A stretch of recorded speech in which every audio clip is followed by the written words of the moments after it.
'Twas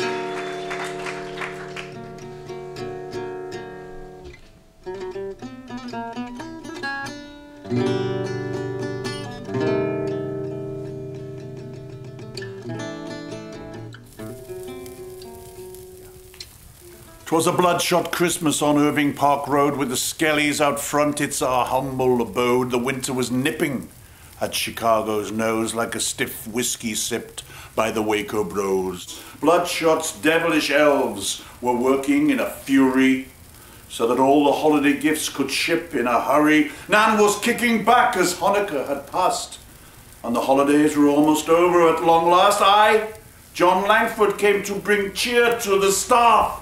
Then the greetings stretched onwards to drinks and laughs. As nightfall crept up, I dozed and I yawned, then laid upon the old couch, of which I've grown rather fond.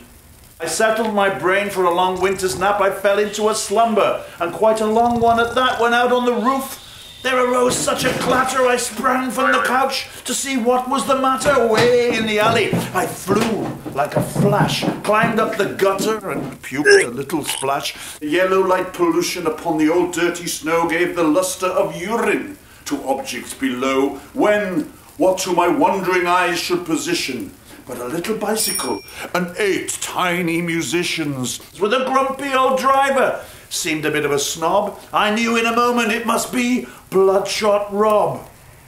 More rapid than bullets his coursers they came, and Rob whistled and shouted and called them by name. Now Byram, now Andre, now Hancock and Robbie, oh Corey, on Lovelace, on JC and Bobby Bear Jr. he meant. He, a jolly old fellow, much like St. Nick, but perhaps from a bordello.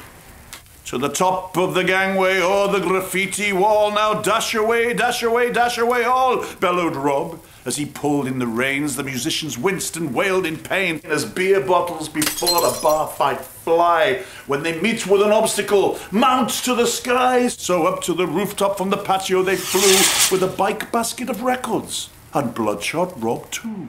So then in a rousing, I jumped from the gutter and ran back inside without much of a stutter. As I turned down the hallway, was looking around, I heard a creak and a crack, and then a flurry of sounds. My eyes turned upwards in a sneaky suspicion, and I saw the ceiling splitting into partition. I thought to myself, what is that Rob thinking? And all about that time, the roof started sinking. I dove behind the bar in a scared, senseless rush, and not 2 seconds later, down they all came in a flush. Down came Byram and Andre and Hancock and Robbie, then Corey and Lovelace and JC and Bobby, and then Bloodshot Rob on his custom bicycle came tumbling down covered in debris and icicles, records astray, t-shirts scattered about, posters torn up and CDs all tattered out. The roof was destroyed and the office a mess. Suddenly I felt an instance of distress. If all these gifts were meant to go out tonight, boy, oh boy, do we need to muster up some fight. Rob, are you delivering all these gifts yourself? Yes, Rob said. I couldn't rely on the elves. Elves, I replied. But the Bloodshot staff is great. Right, Rob confirmed. But let me set this straight. It's UPS, FedEx, God forbid, the Postal Service. They're all second rate and it just makes me nervous. I couldn't depend on them to get this all out on time. Plus I wanted to add some cheer, some magic, some rhyme. But aren't you supposed to use reindeer to fly, I asked. Yes, but all these musicians owe me favors, he laughed. I wondered all of a sudden why they couldn't fly. Why couldn't these spirited musicians take to the sky? The Christmas spirit side, Rob, is at an all-time low. What? That's preposterous, I said, as it was quite a blow. I'm glad you're here, John, he said with glee. We don't have the strength to continue this spree.